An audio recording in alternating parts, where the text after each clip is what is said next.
Imam Ghazali mengatakan apa? Sombong itu ada zahir, ada batin. Ya. Zahirnya kita sudah tahu. Nah, batinnya apa? Jadi ketika ada orang sombong, la yaqdiru ay yuhibba li akhil mu'min ma yuhibbu li nafsihi. Orang sombong itu walaupun zahirnya dia terlihat kuat, batinnya sebenarnya dia lemah. Kenapa? Dia tidak sanggup mencintai saudaranya sesama beriman sebagaimana dia mencintai sesuatu untuk dirinya. Jadi dia tidak sanggup mencintai orang. Itu lemah atau kuat? Nah, anggapan kita kan selama ini orang sombong itu orang kuat, ya. Jadi beliau ini ternyata cara berpikirnya di luar yang kita pikirkan. Ternyata jauh lebih cerdas di zaman itu Imam Ghazali ini. Wajar ya. Wajar kalau orang-orang yang terkena fitnatud dajjal itu benci dengan beliau, ya. Apa kata berikutnya? Orang-orang yang sombong itu layak diru ala tawadu. Orang-orang sombong itu enggak punya kekuatan untuk merendahkan hatinya, untuk tawadu. Maka sebenarnya orang sombong itu lemah.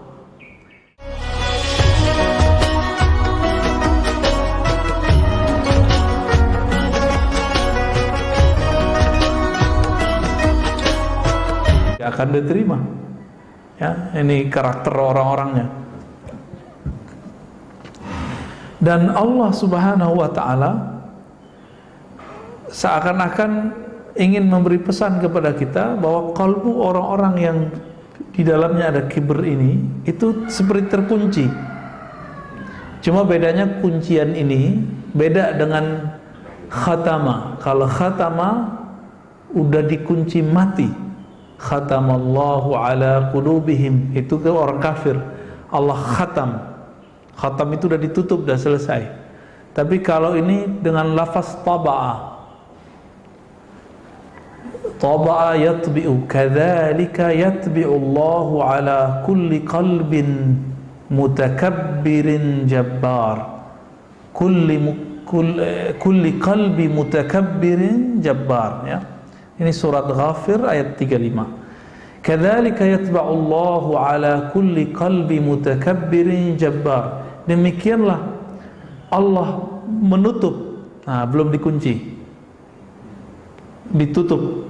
Ini kadang-kadang terjemahannya agak mirip-mirip. Nggak boleh sama. Karena orang sombong ini masih ada harapan untuk sembuh. Jangankan itu, iblis pun kadang masih sadar, Pak. Pernah dapat riwayat iblis sadar nggak? Iblis datang ke Nabi Musa. Apa kata iblis? Musa, ngomong-ngomong, kalau tobat bisa nggak nih? Masih bisa nggak gitu? Jadi dia masih ada, dalam hatinya tuh masih ada gejolak pengen baik iblis itu. Karena dulu kan dia seorang malaikat, tapi malaikat dari api, bukan malaikat dari cahaya.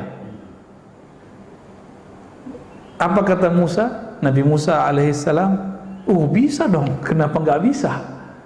Gimana caranya? Maka Nabi Musa mengatakan, tuh kuburan Nabi Adam, kamu sujud kepadanya. Kira-kira gimana, Pak? Hidup aja dia nggak mau kan? Persis sama begitu. Musa, dia hidup pun aku tidak mau sujud, apalagi dia sudah berbau tanah. Hadis ini ada dalam Sahih Bukhari, cerita ini. Artinya Nabi Musa jaraknya dengan Nabi Adam kan jauh, tapi Allah kalau mengangkat seorang nabi itu diberikan rahasia-rahasia untuk mengenal di mana kuburan nabi-nabi terdahulu. Jangan heran, Pak, wali-wali tertentu zaman sekarang itu bisa tahu ini ada kuburan wali nih gitu. Sama dulu, kalau dulu nabi. Seandainya wali-wali ini hidup di zaman sebelum Nabi Muhammad, dia jadi nabi. Karena tidak ada lagi nabi setelah Nabi Muhammad sallallahu alaihi wasallam. Jadi siapa aja sekarang ngaku jadi nabi, ya pastikan dia ya bagian dari fitnatud dajjal, ya, kekacauan dajjal itu.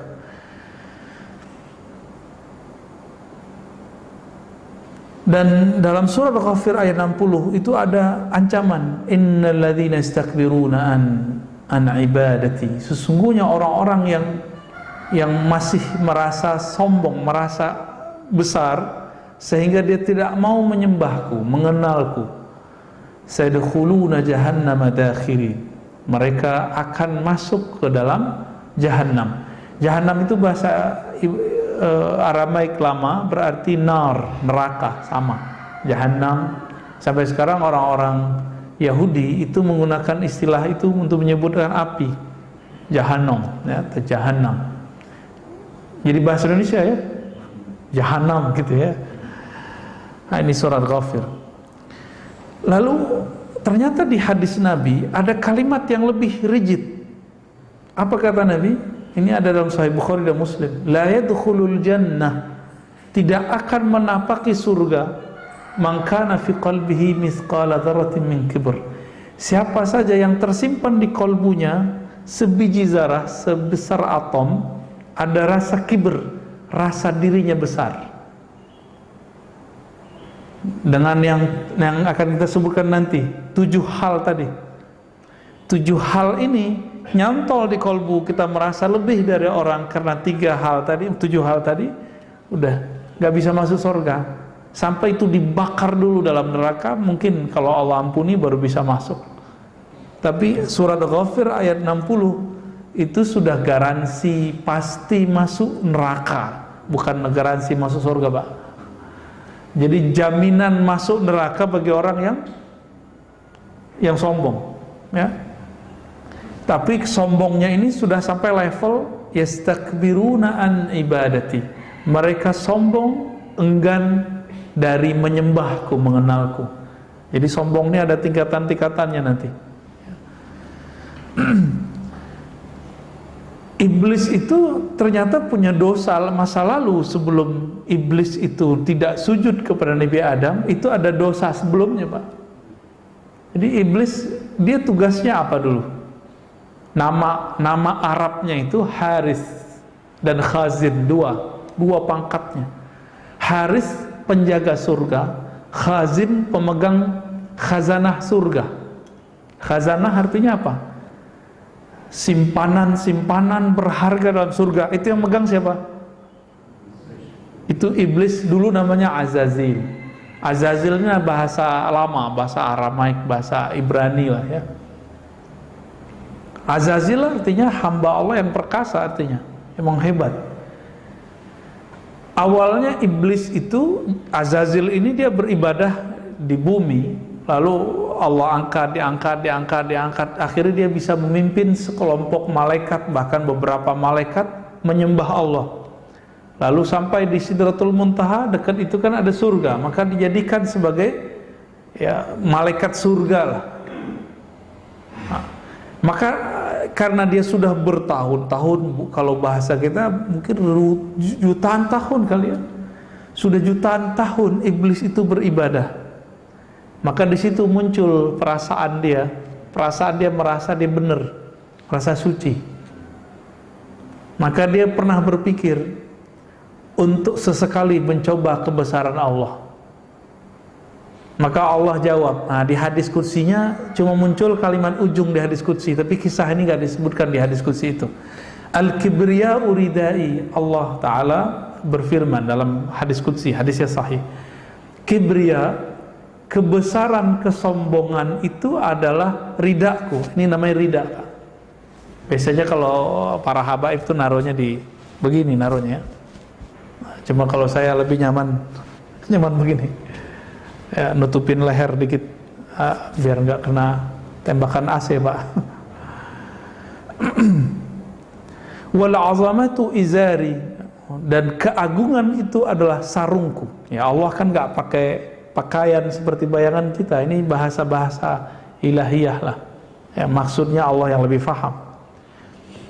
Jadi Allah pakaiannya bukan kain, pakaiannya adalah kebesarannya, keagungannya. Jadi yang boleh sombong siapa?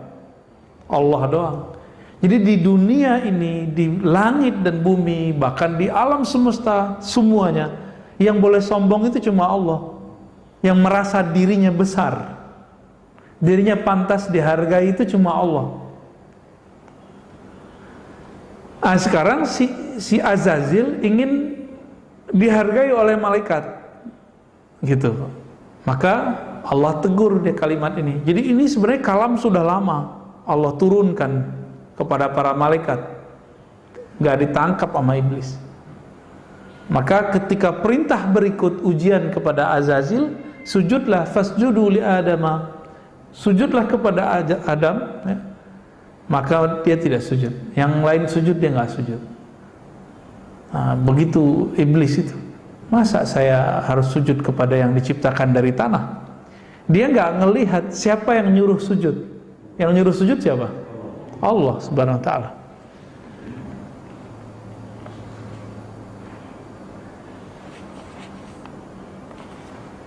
Maka dulu Nabi melarang keras orang yang sarungnya di bawah mata kaki, Pak. Kenapa? Sarung loh, bukan celana loh ya. Hadisnya sarung, izar. Kenapa? Karena dulu di zaman Rasulullah yang sarungnya nyeret tanah itu cuma raja-raja sombong dari kalangan raja-raja Persia dan Romawi. Kain mereka banyak.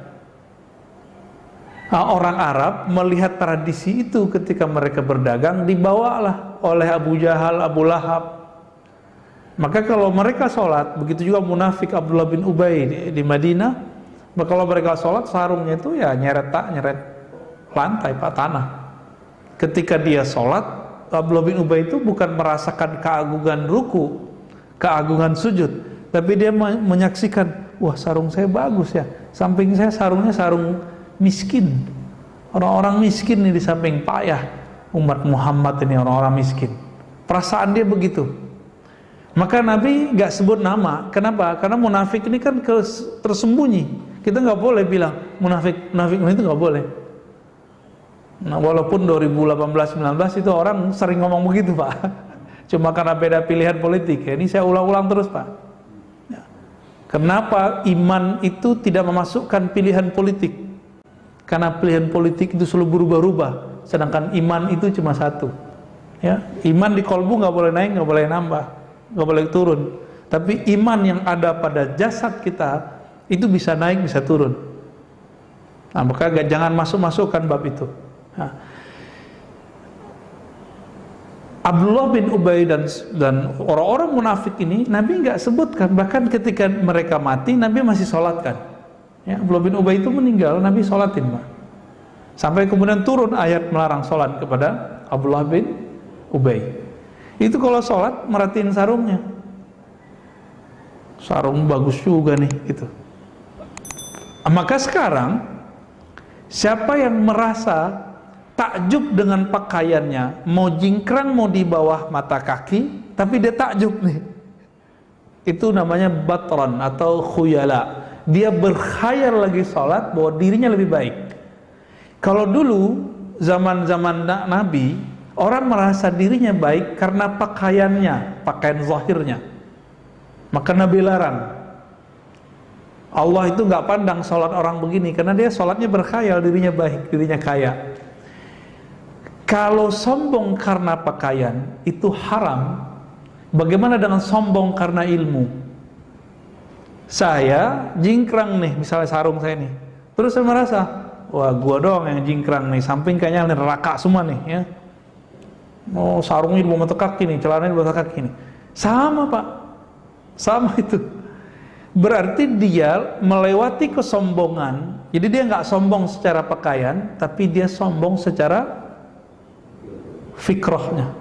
Maka silakan mau jingkrang, sarung di atas mata kaki, tapi jangan berpikir kita ini lebih baik, lebih faham agama dari orang. Itu kan hadis ada asbabul wurudnya. Abu Bakar nggak sanggup, wahai Rasulullah, aku tidak sanggup karena harus megang terus. Apa kata Nabi? Lasta mimman sana'a dzalika khuyala. Engkau melakukan itu bukan karena sombong, hai Abu Bakar. Maka Nabi bolehkan. Hadis ini jelas ini, itu teman-teman kita masih tetap aja nggak mau memahaminya. Jadi paling lucu dulu saya ngaji hadis. Saya bilang, Ustadz, saya punya guru hadis di luar sana. Nggak apa-apa, yang penting dia tidak isbal. Gitu. Loh, apa kaitannya ilmu dengan isbalnya? Nah, jadi orang ini masih terkooptasi dengan 14 abad yang lalu, tidak memperhatikan asbabul wurudnya.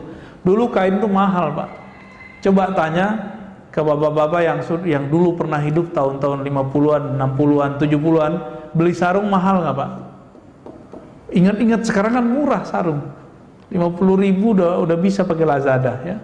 Bahkan ada yang 30.000 udah dapat.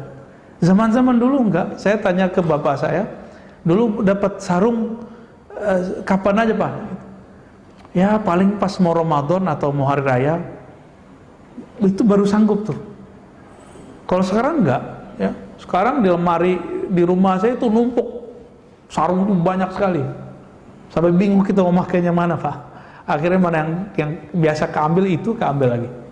Jadi asbabul wurudnya sudah berbeda ya. Oke. Tapi terlepas dari itu, hadis ini ingin menunjukkan bahwa sombong di dalam hadis Nabi memang beragam. Ada sombong karena pakaian, ada sombong karena merasa ilmunya, ada sombong karena gelarnya, ada sombong karena ibadahnya, macam-macam nanti.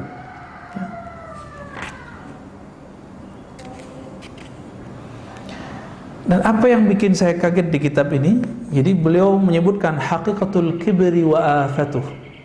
Hakikat dari kesombongan itu dan aib yang terdapat di dalamnya. Kita mengira kalau kita ini sombong, kita ini kuat. Ini anggapan kita lah ya. Ternyata Imam Ghazali mengatakan apa? Sombong itu ada zahir, ada batin. Ya. Zahirnya kita sudah tahu. Nah, batinnya apa? Jadi ketika ada orang sombong, la yaqdiru ay yuhibba li akhil mu'min ma yuhibbu li nafsihi. Orang sombong itu walaupun zahirnya dia terlihat kuat, batinnya sebenarnya dia lemah. Kenapa? Dia tidak sanggup mencintai saudaranya sesama beriman. Sebagaimana dia mencintai sesuatu untuk dirinya. Jadi dia tidak sanggup mencintai orang. Itu lemah atau kuat? Nah, anggapan kita kan selama ini orang sombong itu orang kuat, ya. Jadi beliau ini ternyata cara berpikirnya di luar yang kita pikirkan. Ternyata jauh lebih cerdas di zaman itu Imam Ghazali ini. Wajar ya. Wajar kalau orang-orang yang terkena fitnatud dajjal itu benci dengan beliau. Ya. Apa kata berikutnya? Orang-orang yang sombong itu layak diru ala tawadu. Orang-orang sombong itu nggak punya kekuatan untuk merendahkan hatinya, untuk tawadu. Maka sebenarnya orang sombong itu lemah. Orang yang bisa tawadu, rendah hati, itu cuma orang-orang yang kuat. Kalau dia nggak sanggup untuk merendahkan hatinya, berarti dia lemah aslinya. La'anna al-mutakabbir, ya, karena orang-orang sombong itu ya la yaqdir ala tawadu wa huwa ra'su akhlaqil muttaqin. Padahal tawadu itu adalah kekuatan dari orang-orang yang bertakwa. Wa la yaqdiru ala tarkil hiqd. Saking lemahnya orang-orang yang sombong ini, dia tidak bisa menolak rasa iri yang muncul dalam dirinya. Ada perasaan iri datang, dia nggak sanggup tolak, Pak. Itu lemah apa kuat? Lemah ya, sangat-sangat lemah. Dan ini PR kita semua yang berikut ini, wala yaqdiru ala tarkil ghadab. Orang yang sanggup menahan marah, emosi, itu orang kuat, Pak. Benar nggak? Orang yang sombong itu tidak sanggup untuk menahan dirinya tidak marah. Dia bisanya marah-marah mulu. Maka Nabi mengatakan, orang kuat itu bukanlah orang yang bisa bergelut, gulat, menang, bukan. Tapi man yamlik, siapa yang sanggup menjaga, menahan dirinya indal ghadab, ya, ketika dia marah, ya. Berat, Pak ya? Berarti kita lemah semua nih, Pak. Kita lemah semua. Lagi naik motor atau nyetir mobil, tahu-tahu disalip sama motornya butut lagi jelek, itu perasaan gimana, Pak? Wow, mumpung motornya atau mobilnya jelek, kok perlu kita katain, kita salib dulu, kita katain apa lo, kan gitu ya. Kayak gitu emang tandanya kita lemah. Tapi setan bilang, justru itu yang kuat. Kalau kamu berani bentak orang tuh orang kuat. Ternyata kebalik. Ya, kekuatan orang beriman itu bukan di situ. Dibalik, Pak. Ya. ولا يقدر على النصح اللطيف ولا يقدر على قبول النصح ولا يسلم من الازدراء بالناس ومن اغتيابهم. Orang sombong itu nggak sanggup ya, menahan dikata-katain orang. Lemah berarti. Orang sombong itu nggak sanggup untuk berkata yang lembut. Bapak lagi marah nih, tapi ngomongnya tetap lembut, bisa nggak? Oh, itu kuat itu, Pak. Kalau itu kuat yang sebenarnya kuat yang begitu. Kita nih merasa besar, terus ada orang biasa ngomongin, membicarakan kita, atau dia menasihati kita, sanggup nggak dengerinnya? Kalau sanggup, kuat berarti. Nah, kebanyakan orang nggak kuat. Nah, itulah sombong. Maka al-kibru ghayatud dha'fi. Orang yang punya penyakit sombong di hatinya, itu pada hakikatnya ada penyakit kelemahan dalam batinnya. Ya.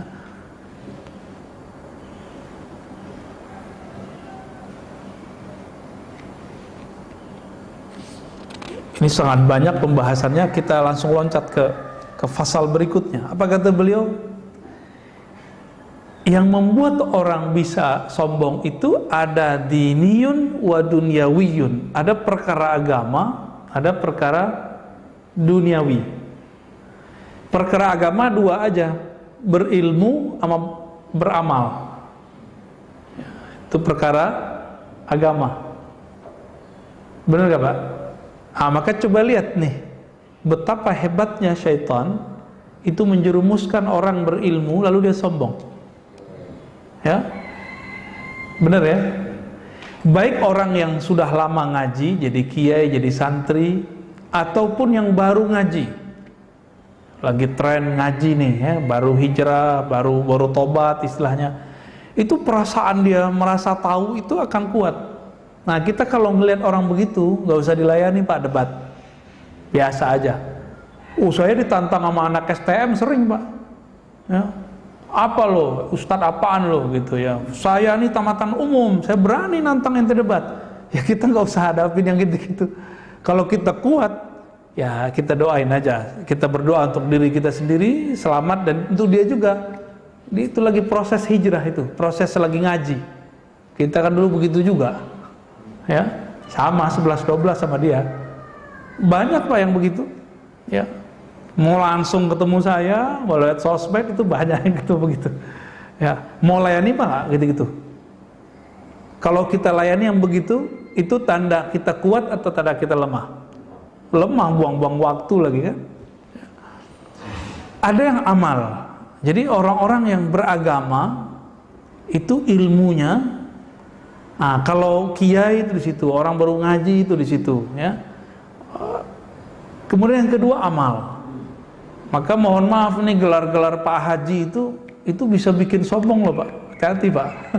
Ya, kalau bisa di skip aja tuh gelar. Nggak usah lah pakai gelar-gelar gitu. Telepon saya Pak Haji Fulan, nggak usah, ya. Nanti sholatnya iri, Pak. Semuanya iri. Tapi karena orang merasa kalau haji itu modalnya gede, dia harus dipanggil dengan nama Pak Haji. Kalau orang manggil kita Pak Haji nggak apa-apa, kita jangan membahasakan diri kita Pak Haji gitu. Bisa ya? Insya Allah. Itu udah berhasil tuh Pak, insya Allah, dalam masalah yang sedikit ini. Nah, kita ini bangun masjid nih, banyak donasi. Oh itu besar, nanti setannya tuh datangnya lebih banyak. Setan tuh nunggu supaya kita nanti nyebut, saya yang bangun masjid bro, gitu. Dia akan ngomong gitu satu saat. Jangan sampai terjadi. Ini jadi dalam bab agama dua, ilmu, amal. Dalam bab duniawi, perkara duniawi, orang bisa sombong. Ada berapa? Ada 5. Yang pertama nasab. Bibit kata orang Jawa ya. Bibit, bobot, bebet. Nah ini bibit nih Pak. Nasabnya. nasabnya nih, hati-hati nih ya.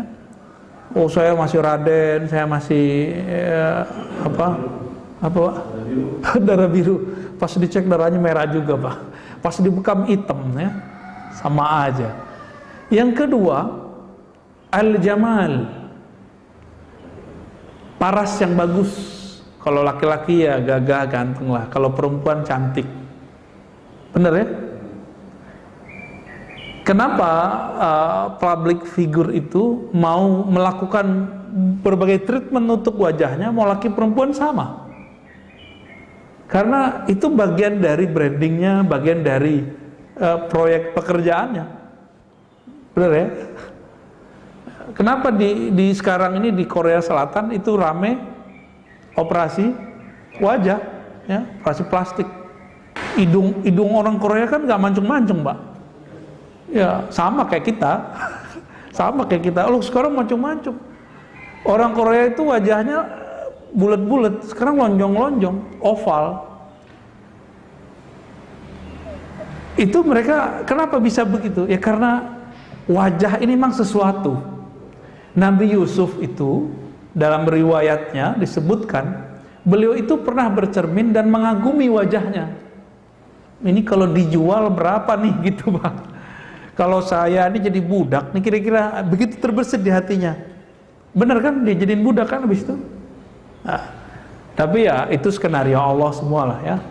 Dan yang paling berat bukan beliau jadi budak, tapi beliau kemudian hamma biha. Ada tarikan ke lawan jenis. Itu semua kita sama Pak.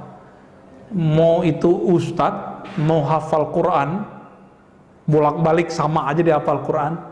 Mau dia zikirnya jutaan ribu kali, itu masalah tarikan lawan jenis itu nggak akan bisa selamat. Barsiso masih ingat Barsiso? Barsiso itu kalau punya murid duduknya bukan di lantai lagi Pak, saking banyak yang datang kepadanya. Duduk di mana? Kalau ada orang datang udah kamu tarik nafas, langsung naik badannya. Begitu mereka. Saktinya, karomahnya. Tapi ternyata karomah itu belum tentu istiqomah. Karena karomah tertinggi adalah keistiqomahan. Maka kita berlindung minta ampun kepada Allah dengan masa lalu, masa mendatang, masa sekarang. Semoga Allah menjaga kita semua ya. Jika pernah terjebak, semoga Allah memaklumi, memaafkan. Amin ya rabbal alamin. Apalagi kenapa ada orang latihan fisik, latihan silat, latihan fitness, workout ya? Apa tuh? Kuwah, kekuatan. Nah, kekuatan ini dua macam juga, ada kekuatan fisik, ada kekuatan militer, ada kekuatan politik. Maka semakin luas kekuatannya, semakin besar peluang dia sombong. Pernah lihat berita ibu-ibu muda atau anak-anak kuliahan, anak-anak SMA bentak polisi, ditangkap polisi, dibentak. Apa kata dia? Tahu gak kamu, saya ini anak jenderal gitu. Tahu-tahu bukan anaknya jenderal, ponakan dari ponakan-ponakannya jenderal. Muncul viral juga tuh ya. Kok nongol juga, kita nonton juga. Ternyata Allah ingin kasih tahu sebenarnya. Nih, ternyata kekuatan bikin orang sombong. Yang dulu masih punya memori kuat, ini kan memori kita pendek Pak. Zaman-zaman Soeharto punya kenalan sama tentara polisi, berasanya gimana? Saya nyaksiin Pak, di kampung saya itu dulu ada preman baru pulang dari Jawa. Pulang, dia mau nguasain tanah tuh. Semuanya duitnya banyak, bagi-bagi ke preman-preman. Akhirnya preman kampung tiga kelurahan mainnya di situ, main gaple di situ. Jadi kalau orang bilang, kamu anak dari mana? Sebut aja nama si ketua preman ini. Langsung semuanya kabur itu Pak, nggak ada yang berani nyentuh. Apalagi kalau dia punya kenalan nama, ada backingnya di belakang. Ternyata orang ini ngerasa dia temenan sama jenderal lah, ternyata bohong semua, nggak ada. Gagah-gagahan aja Pak. Ya kalau zaman sekarang dia foto sama jenderal terus ya ditunjukin orang nih, lihat nih gitu. Nah ini kekuatan, bisa juga politik. Maka coba lihat juga ada kita temui ya anggota dewan bentak-bentak polisi ada ya, di tengah jalan, pas lagi di mana gitu ya, bentak orang, itu kelihatan kekuatan politik, kekuatan apapun ya. Wal mal, nah keberapa nih? Nasab, paras, kekuatan, mal apa arti mal? Harta. Nah itu Bapak ngerasain sendirilah ya. Semakin tebel nih dompet, semakin ada perasaan kita bisa beli orang nih ya, bisa beli harga diri orang, ada bisa, waduh semuanya. Kita itu pengen lebih dihargai karena mobil kita beda sama orang yang sebelah gitu. Makanya orang-orang yang sombong itu nggak rela dia tetangganya mobilnya lebih bagus dari dia, nggak sanggup dia menahan rasa iri itu. Masa? Dan itu terjadi Pak. Dan itu bukan hanya di sini, di pesantren aja bisa begitu. Di pesantren itu ada ustadz beli mobil bisa rame ustadz lain tuh, bisa rame. Ustadz loh Pak ya, apalagi yang bukan ustadz. Kalau ustadz sombong, iri, dengki, itu bahayanya bawa dalil. Nah lebih ganas. Kalau orang awam paling-paling iri duniawi aja, pakai akal-akalan dia aja. Tapi kalau ustadz bawa dalil, ini yang paling bahaya ya. Wa kasratul ansar, ini yang keberapa nih? Yang ketujuh ya. Banyaknya pengikut, adanya backing tadi masuk. Maka public figure, ustadz yang banyak santri jamaah, bapak yang punya pengawal, punya anak buah. Kalau di sini ada yang anggota dewan banyak yang nyoblos, itu akan membuat kesombongannya lebih mudah masuk. Itu bahayanya Pak. Jadi jangan dikira nih saya ini selamat Pak. Saya takjub aja ada orang ngaji, saya kena udah. Saya takjub nih, misalnya gini, kalau gue yang ngisi nih rame, nah itu pada kena tuh Pak. Itu habis saya itu, nggak dianggap saya ngajar agama itu. Secara zahir sih malaikat tulis pahala ngajar, tapi Allah kan mandang kolbu. Oleh Allah nggak dianggap masuk barisan kekasihnya, gitu. Ada berapa tadi? 2, agama, ilmu dan amal. 7, duniawi, apa tuh? 5 duniawi ya. Nasab. Ya, saya lupa tadi. Nasab ini masuk suku, hati-hati. Jadi kita nih banyak suku nggak nih? Jangan pernah berpikir suku kita lebih mulia dari suku orang. Kalau suku kita punya keistimewaan, pasti semua suku ada keistimewaan nggak? Suku Betawi, suku Sunda, suku Jawa, suku Bugis, suku Madura, suku Minang, semua suku itu ada kelebihan masing-masing. Ini hati-hati, jangan pernah kita berpikir saya ini kan orang mana gitu, jangan. Nggak ada urusan itu, ya. Terjebak di situ udah kena nasab. Maka saya nggak sepakat ya kalau orang Jawa, Sunda itu udah larang nikah, gimana laki perempuan ya? Karena nganggapnya itu kakak sama adek gitu ya. Itu dulu udah lewat, jangan begitu lagi. Sama kalau di kampung-kampung tertentu nggak boleh orang suku ini nggak boleh nikah sama suku di luar. Ya zaman-zaman dulu sih begitu ya. Zaman sekarang kan nggak bisa begitu lagi. Nah, di bagian setelah ini beliau kemudian menyebutkan obatnya, ya, bagaimana cara ngobatin yang 5 tadi, 5 dunia dan 2 agama. Tapi tadi saya sudah sebutkan sebagian besar sebenarnya. Ya, intinya sederhana. Orang yang punya anugerah ilmu dan amal, maka seharusnya dia membaca surat Fatir, ya. Surat Fatir, surat 35 ayat 28. Innama yakhsyallaha min ibadihil ulama. Sesungguhnya yang takut kepada Allah itu hanyalah orang-orang berilmu. Maka ilmu mana yang dianggap ilmu mendekatkan diri kepada Allah, ini yang disebut orangnya intelek. Jadi dalam bahasa Al-Quran, orang alim itu bukan yang banyak gelarnya, bukan doktor, LCMA, SAG, doktorandes, teman-teman dulu doktorandes ya, doktoranda, enggak. Orang yang kalau nambah ilmu, dia tambah mengenal Allah, tambah takut kepada Allah, maka mereka lah yang disebut dengan ulama. Maka bapak ini walaupun tidak kuliah di kuliah UIN, IAIN, nggak nyantri, itu bisa jadi ulama batinnya.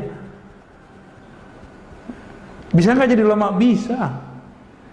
Saya bisa nggak dicopot dari barisan ulama? Bisa, kalau saya merasa diri saya paling pinter.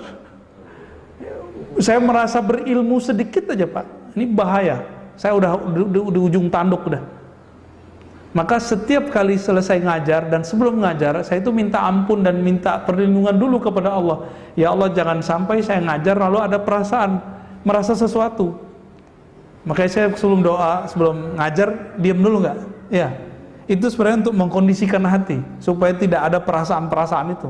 Sering muncul soalnya. Kalau saya ngaji agama, ya alhamdulillah kita belajar ilmu spiritual, itu sering terbersit. Saya yakin Bapak juga lebih parah juga tuh. Ya beda, mungkin beda sebabnya. Kalau saya sebabnya di ilmu, kalau Bapak mungkin sebabnya di kalau punya harta, pekerjaan, jabatan, nasab. Ya. Tapi yang sama kita semua nanti di bab amal. Nah, orang merasa dirinya beramal. Kita itu baru boleh berbangga dengan amal kalau yakin amalnya diterima. Siapa yang yakin amalnya diterima? Gak ada. Kadang nggak ada berarti nggak bisa dibanggain, Pak. Ya. Jadi pendek kata, beliau ingin mengajarkan kepada kita, jika kamu sudah mengetahui ada 7 diagnosa penyebab orang sombong, penyakit dalam kolbu bernama sombong, maka copotlah itu. Yang 2 dalam bab agama itu dibenerin. Anggap ilmu itu dari Allah, anggap amal itu karena hadiah dari Allah. Kita kalau lagi ada orang azan kan kita baca hayya ala sholah, lalu kita baca apa? La haula wala quwwata illa billah. Ini kita juga sering ulang ya. Tiada daya dan upaya untuk sholat kecuali dengan izin Allah. Berarti saya bisa beramal karena Allah enggak? Bapak bisa bantu orang, bantu bikin masjid, itu harta dari siapa? Allah. Mau bangga? Cuma dipinjemin doang kok. Lewat nama kita, terus kita ngasih. Ini kita kasih ilustrasi. Saya nitip ke Bapak duit 1M. Pak, tolong nanti kasihin ke masjid. Waktu megang duit itu merasa punya kita nggak?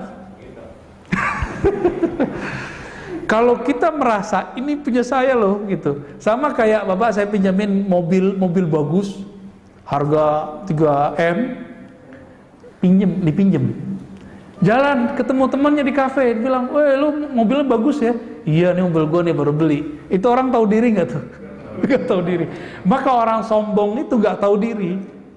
Dia dititipin, terus merasa dirinya berhak, nggak tahu diri. Ya, itulah hakikatnya iblis. Iblis itu boleh diartikan ablasa iblis itu yang nggak tahu diri. Ya, kesel banget tuh iblis kita kata-katain gitu ya. Nauzubillah min dzalik. Maka iblis ketika meminta kepada Allah, ya Rabb, izinkan aku panjang umur di bumi dan dengan kemuliaanmu aku akan sesatkan mereka. Dengan apa yang menyesatkan? Jurus pertamanya adalah bab kibir, sombong. Karena Syekhul Mutakabbirin, gurunya orang sombong itu adalah iblis. Ya, jadi siapa yang sombong nanti dia bukan di belakang barisan Nabi, belakang barisan iblis. Nauzubillah min dzalik. Mau dia kiai, mau dia ustadz, mau dia doktor, profesor, mau kata orang dia wali, 1000 karomah, merasa dirinya sedikit aja ada perasaan benar, merasa dirinya paling benar. Hati-hati. Saya melihat hari ini banyak orang-orang mengajarkan kita itu beragama kayaknya paling benar, baru politik kayaknya paling benar, berharokah punya pergerakan kayaknya paling benar. Ini mulai bahaya. Zahirnya kayaknya soleh, batinnya sebenarnya temenan dengan iblis. Nauzubillah min dzalik. Saya rasa cukup ya. Ya, udah ketahuan diagnosanya, tinggal dibersihin, tinggal dihafalin. Tadi ilmu, amal. Kalau duniawi, nasab,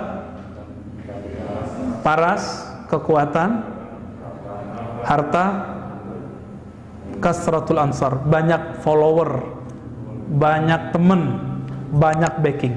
Nauzubillah min zalik ya. Fadhal Pak, silakan. Ada pertanyaan Bapak Ibu? Udah kenyang katanya. Ya. Zaman sosmed ini kan, sosmed itu kan memfasilitasi kita untuk sombong, update status, followernya banyak. Jadi makin banyak fasilitator untuk menjadi sosmed. Betul Pak. Jadi sekarang itu gampang jadi wali setan, gampang jadi waliullah. Jadi ini tips nih, kalau mau posting, auzubillah dulu ya. Auzubillah minasyaitonir rajim, baru posting Pak. Niatkan, ya Allah aku niat bukan karena apa-apa, tapi karena ingin tahaddus bin ni'mah misalnya, sharing tentang nikmat Engkau, atau ingin berbagi kebaikan, atau ingin nge-save hikmah yang Engkau turunkan supaya saya nggak lupa nih gitu. Jadi harus disugestikan ke dalam diri berkali-kali. Kalau enggak udah di private aja Pak IG-nya. Ya, ditutup dulu gitu. Nanti kalau udah beres lagi buka lagi begitu. Jadi emang sekarang zamannya zaman mengundang untuk arah sana kuat. Maka coba lihat public figure tertentu, artis tertentu, ketika dia menyinggung satu kelompok ketakutan, maka dia undanglah ustadz ini, ustadz itu, supaya memperbaiki namanya. Ya nggak bisa.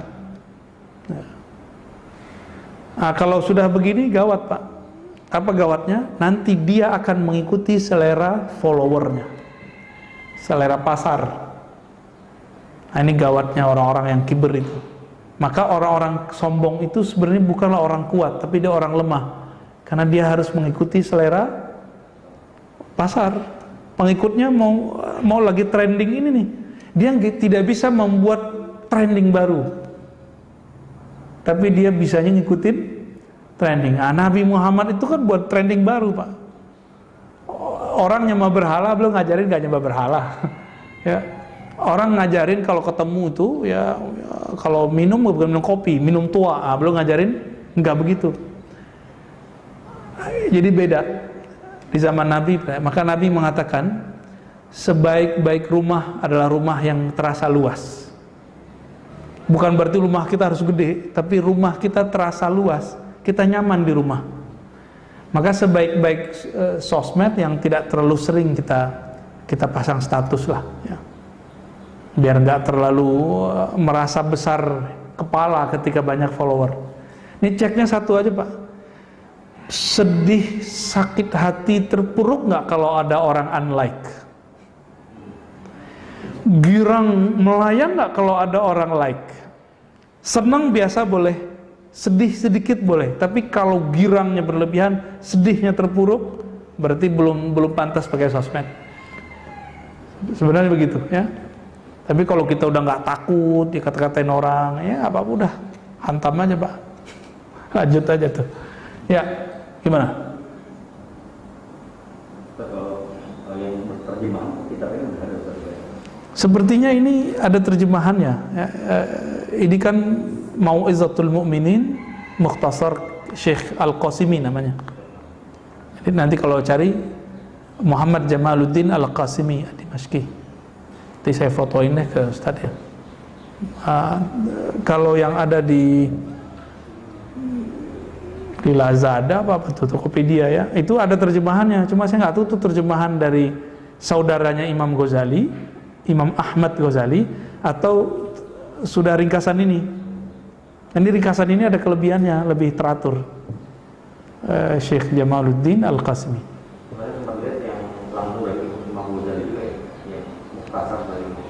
Ya itu diragukan karena Imam Ghazali nggak buat ringkasan. Mungkin itu ringkasan yang Ghazali yang lain gitu. Jadi agak banyak. Ya. Kalau saya beli aja semua ya Pak. Akhirnya di rumah itu ada beberapa ya ringkasan-ringkasan Imam Ghazali. Nah kalau saya ambil yang ini karena bahasanya lumayan bagus. Ustaz, ada 3 pertanyaan dari online. Fadhal. Langsung semuanya langsung saja. Ya. Yang pertama. Satu dulu. Oh, satu. Yang pertama, dahulu iblis tinggal di surga. Karena di surga itu tidak ada sifat sombong atau atau sifat-sifat jelek lainnya. Kenapa iblis bisa mempunyai sifat seperti itu? Awalnya iblis nggak sombong, ya. Makanya Allah tanya, apakah engkau minal alin, orang yang tinggi? Maka diusir ketika tumbuh bibit itu dalam dirinya, maka diusirlah iblis dari surga. Jadi surga itu nggak ada orang sombong. Nah, iblis itu dulu pernah tidak sombong. Nah, orang nggak sombong kayak bapak ini misalnya nggak sombong nih. Kita uji, ada bibit nggak di dalam? Kalau ada bibitnya pasti keluar. Nah, iblis itu pas diuji kambuh, gitu masalahnya dia. Maka diusir. Sama gitu. Jadi ada wali diangkat terus merasa sombong dengan kewaliannya, dicopot dia dari kewaliannya. Mau dia ulama, mau dia hafal Quran, gak ngaruh Pak. Jadi bisa begitu ya. Jadi ada namanya mantan wali. Nah itu dia contohnya iblis itu. Pertanyaan kedua, sombongnya seperti apa yang menyebabkan orang tidak masuk surga? Semua kesombongan. Sombong itu merasa diri besar, diri lebih baik, diri lebih soleh, lebih bagus nasab, lebih bagus paras muka, lebih kuat. Nah, itu lebih-lebih yang semua yang 7 itu. Cuma yang paling parah yang agama. Kenapa paling parah agama? Karena nanti tentara Dajjal di akhir zaman itu penyakit yang ada dalam dirinya adalah rasa sombong berilmu. Jadi jangan heran Pak, tentara Dajjal itu bukan zombie, tapi orang berbaju kayak kita, bajunya baju-baju muslim begini, tapi menghalalkan darah sesama muslim, mengkafirkan. Kan bibit-bibit ini sekarang udah ada. Awal-awal bidah-bidahin dulu, ya, bidah. Lama-lama bilang apa? Ziarah kubur syirik, tawasul syirik. Nah, ini udah bibit-bibit ini. Kalau ini dibiarkan, lihat Irak. Irak udah hancur Pak sekarang. ISIS itu bibitnya tadi. Maka jangan pernah kasih ruang ajaran-ajaran ekstrem ini masuk ke masjid-masjid kita, ke madrasah-madrasah kita. Ini yang saya nyinyirin dikit. Kok pesantren modern menerima kitab Syekh Saleh Fauzan diajarkan di pesantren modern? Di situ disebutkan bertawasul itu syirik. Buat maulid Nabi itu menyerupai Nasrani. Bukan gawat itu. Jadi mereka ini nggak langsung mengkafirkan, tapi lafaz itu mengkafirkan nggak intinya, ya, nggak langsung, tapi isinya ini mengkafirkan. Bertabarruk di kubur, tabarruk di kubur itu diterjemahkan menyembah kubur. Loh, tabarruk di kubur itu seperti yang dilakukan kita kalau pergi ke Raudhah Nabi, terus kita ngucapin salam. Itu namanya tabarruk Pak. Sholat di situ itu tabarruk namanya. Boleh nggak nyentuh kubur? Dulu Syekh Imam Sya'rawi ini mufassir di Mesir. Ya, Mutawalli Sya'rawi. Itu beliau zaman-zaman itu belum dipagar. Beliau ciumlah bangunan, ada kuburan tuh, cium bangunan paling luarnya. Askar marah, dia nggak tahu yang dia marahi adalah seorang ulama besar di Al-Azhar. Haram, syirik, haram gitu. Arabi, Arab, lu nggak ngerti ini haram, ini syirik. Orang ini teriak, langsung diambil jidatnya dicium sama Syekh Mutawalli, langsung dikaget-kaget. Ini syirik nggak, kira-kira begitu kalau bahasa beliau? Enggak, bingung dia. Berarti mencium tempat sesuatu, mencari berkahnya atau mendapatkan apa, itu bukan syirik. Mereka menganggap itu syirik Pak. Salah paham mulu. Kita bilang tabaruk ngambil berkah, dianggap menyembah kubur. Nggak nyambung. Apalagi nanti ada nih rambut-rambut Nabi. Ini sekarang udah mulai banyak nyebar Pak. Ini udah mulai tanda. Mereka nggak percaya itu. Dan yang paling sedih, mereka nggak percaya ada zuriat Nabi, keturunan Nabi. Bahaya nggak? Imam Mahdi yang hadisnya sahih itu keturunan Nabi bukan? Nah, mereka nggak percaya Pak ada keturunan Nabi. Maka saya mengimbau teman-teman yang terjebak kepada kesalahan, kekeliruan ini, ayo dikaji kembali. Mau jadi tentara Dajjal ntar atau tentara Imam Mahdi gitu. Ya kita kan nggak tahu kita umurnya panjang apa enggak. Kalau umur kita panjang, semoga kita di barisan yang benar gitu. Jangan pastikan juga kita benar, belum tentu. Kira-kira gitu Pak ya. Apakah boleh menyombongi orang yang sombong. Nah, itu hadisnya palsu itu. Kabiru al-mutakabbir. Ada hadis itu. Itu saya baca ada di Mukhtarul Ahadis, diajarkan di beberapa pesantren lama. Cuma beberapa pesantren itu sudah merevisi, nggak pakai kitab itu. Kabiru al-mutakabbir, bersikap sombonglah terhadap orang sombong. Itu bukan berarti nyuruh kita naruh kesombongan di hati. Jadi kalau mau dipakai itu lafaz riwayat, mau dianggap nih, ayo kita pakai boleh. Tapi dengan syarat, bukan sombong. Kalimat ini kan kabara yukabiru. Itu beda dengan kibr. Kabaro itu pura-pura sombong. Nah, itu beda Pak. Pura-pura sombong lah, ya kerjain orang sombong gitu.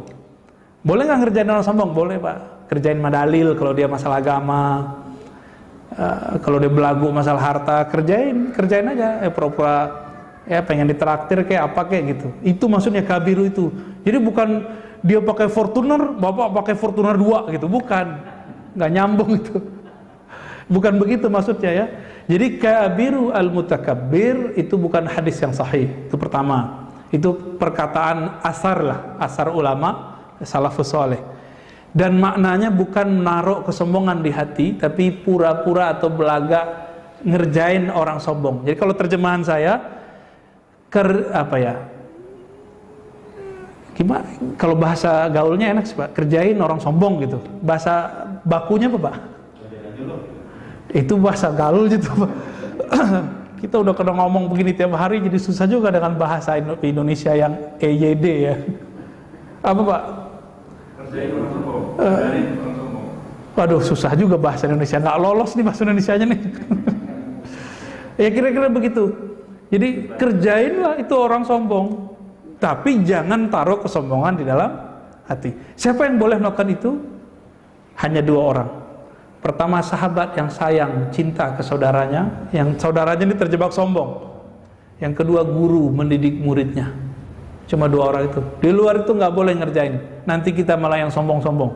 Dia sembuh dari kesombongan, kita mengidap kesombongan itu. Ya sama kayak teman saya ahli ruqyah, tapi dia nggak memagar dirinya. Dia ruqyah orang, habis itu dia yang kesurupan setan.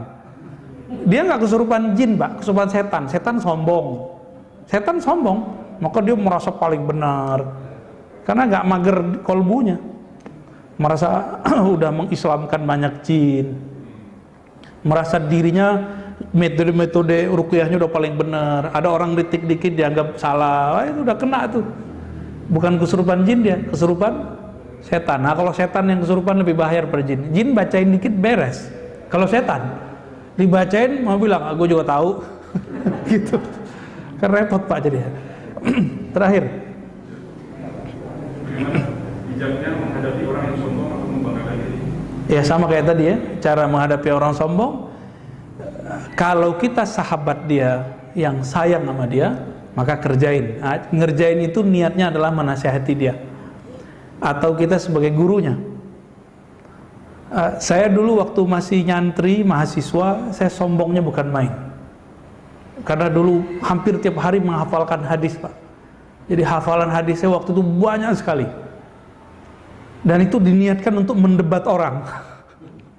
Ya, kalau baca apa niatnya, wah ini untuk senjata ngelawanan. Udah kebayang semua di kepala tuh. Jadi saya tahfiz menghafalkan ayat Quran itu niatnya bukan mau untuk dibawa sholat, tapi untuk nanti dijadikan dalil menghantam orang. Ya. Lalu ketemulah guru yang alhamdulillah guru saya ini ngerjain saya kira-kira begitu. Ya. Nah, di situ bisa ngobatin alhamdulillah. Pas kita jadi dosen, jadi guru di pesantren, kita ngeliat santri yang sama kayak kita dulu Pak. Saya nyesek juga ya. Berarti kiai saya dulu nyesek Pak ngeliat saya tuh. Ya minta ampun kepada Allah, saya berdoa, ya Allah, tolong jangan biarkan dia seperti itu, tolong tegur dia dengan cara yang baik. Bener nggak nyampe setahun dia berubah. Nah, berarti kan Allah yang merubah, bukan kita. Kita cuma asbab aja. Semoga kajian di pagi ini bisa membantu kita mendiagnosa kalau ada penyakit itu dalam diri kita, segera diperbaiki, segera tobat, tobatnya tobat batin, ta'awuznya ta'awuz batin. Semoga Allah menjaga keturunan kita, guru-guru kita, sahabat-sahabat kita dari penyakit ini. Amin ya rabbal alamin. Subhanakallahumma wa bihamdika asyhadu an la ilaha illa anta astaghfiruka wa atubu ilaik. Mohon maaf salah dan kurangnya. Assalamualaikum warahmatullahi wabarakatuh.